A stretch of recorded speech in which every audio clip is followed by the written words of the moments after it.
60대에 절대 하지 말아야 할 일 5가지는 다음과 같습니다.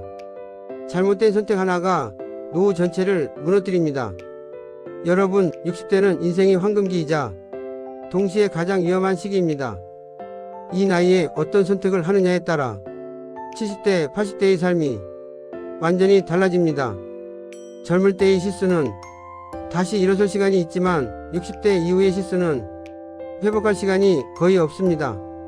그래서 오늘은 열심히 살아온 60대가 왜 노후에 무너지는지 그 공통된 실수 5가지를 현실적으로 이야기해 보려 합니다. 이건 남의 이야기가 아닙니다. 지금 이 순간에도 우리 주변에서 매일 벌어지고 있는 아주 현실적인 이야기입니다. 첫 번째로 자식 인생을 대신 책임지려 하지 마라 입니다. 많은 60대 부모님들이 이렇게 말씀하십니다. 부모가 도와줘야지. 내가 아니면 누가 도와주나. 그 마음 충분히 이해합니다. 하지만 현실은 냉정합니다. 자녀 전세금 보태주다.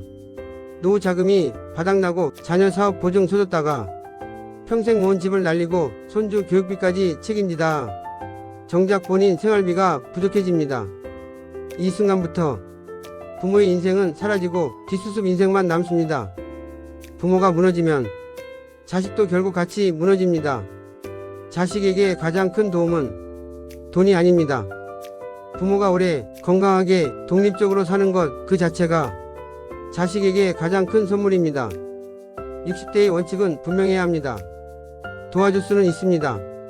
하지만 대신 책임지지는 마십시오. 내 노후가 무너지면 자식도 함께 무너진다는 사실을 절대 잊지 마십시오. 두 번째로 마지막이다라는 생각으로 사업하지 마라 입니다. 60대 이후 창업 실패율은 젊을 때보다 훨씬 높습니다.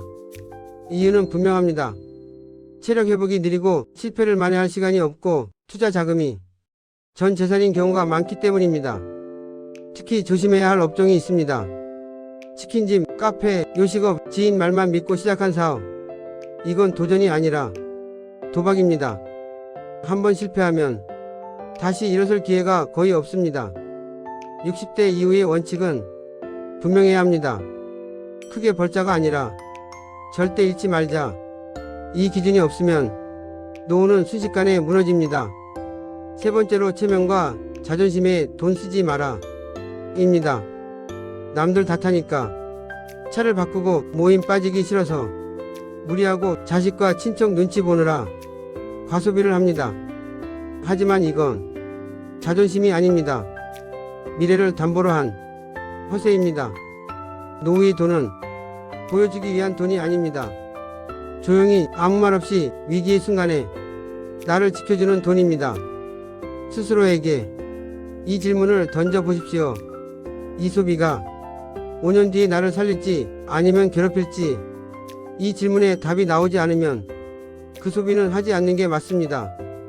네 번째로 건강을 아직 괜찮다고 착각하지 마라 입니다. 60대 건강이 가장 큰 적은 질병이 아닙니다. 방심입니다. 증상 없다고 검진을 미루고 병원 가기 귀찮아서 넘기고 나 아직 쌩쌩이라고 생각하다가 한 번에 무너집니다. 특히 심혈관 질환, 암, 당뇨, 관절과 낙상, 인지 기능 문제는 미리 관리하면 충분히 지킬 수 있는 것들입니다. 건강은 잃고 나서 후회하는 게 아니라 지금 지켜야 하는 것입니다. 다섯 번째로 집에만 틀어박혀 살지 마라 입니다. 집에 오래 머물수록 근육은 빠지고 우울은 깊어지고 인간관계는 끊어집니다. 60대 이후 고립은 노후를 가장 빨리 무너뜨리는 치명적인 독입니다. 집에 있는 시간이 수명이 아닙니다. 움직이는 시간이 수명입니다. 밖으로 나가십시오. 사람을 만나십시오. 몸을 움직이십시오. 그게 노후를 지키는 가장 강력한 방법입니다. 정리. 60대에 절대 하지 말아야 할 것, 자식 인생 대신 살아주기, 무리한 사업 재도전, 체면 소비, 건강 방심, 고립된 생활. 이 5가지만 피해도 노후의 절반은 이미 지킨 것입니다. 오늘 이 영상이 여러분 인생의 방향을 조금이라도 바꿔주었으면 합니다. 구독, 좋아요는 제게 분발할 의욕을 줍니다. 부탁드립니다. 또 댓글로 여러분 생각도 꼭 남겨주세요. 답변 꼭 드리겠습니다. 그리고 댓글에 링크된 네이버 카페 우인이 삶 이야기를 보시면 삶의 의미를 심도 있게 재조명하실 수 있습니다.